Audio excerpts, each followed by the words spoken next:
Pipila ka lugar sa Mindanao gibaha ug asa nakadapit ang bagyong Ulysses. Atong siron sa live report ni Jandy Esteban. Jandy.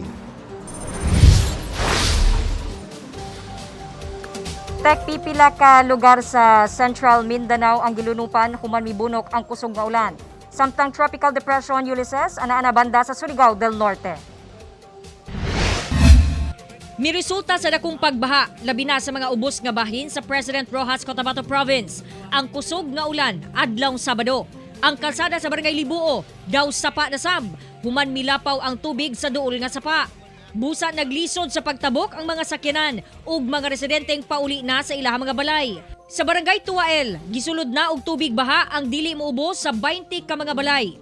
Hinuon walay gika-report nga naangol sa insidente. Giilang catch basin ang duha ka barangay, hinungdan nga dali ra kini bahaon. Samtang gilunupan sab ang humayan nga bag-o pa lang gitamnan.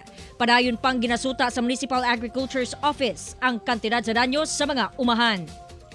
Samtang makita ang grabing sulog sa tubig sa Cabacan River nga nagdugtong sa President Roxas, epekto gihapon sa way unda nga pag-ulan sa probinsya.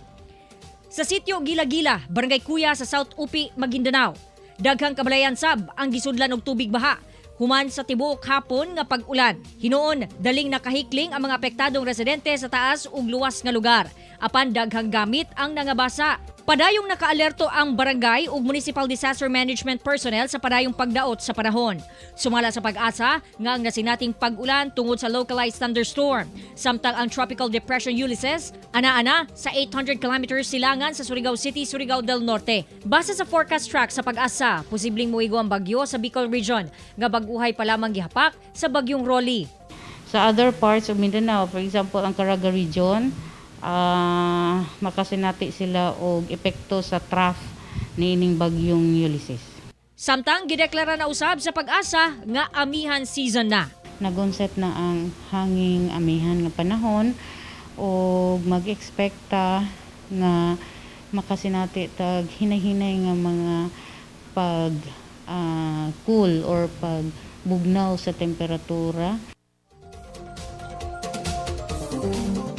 Dugang sa pag-asa nga kay nakasinati man kita og La Nina ug kung mo-enhance ang kining amihan posible kining makatrigger sa kining pagbaha ug landslide. Busa gipahimangnuan sa pag-asa ang mga residente nga nagpuyo sa landslide ug flood-prone areas nga magbinantayon. Tek. Daghang salamat, Jandy Esteban.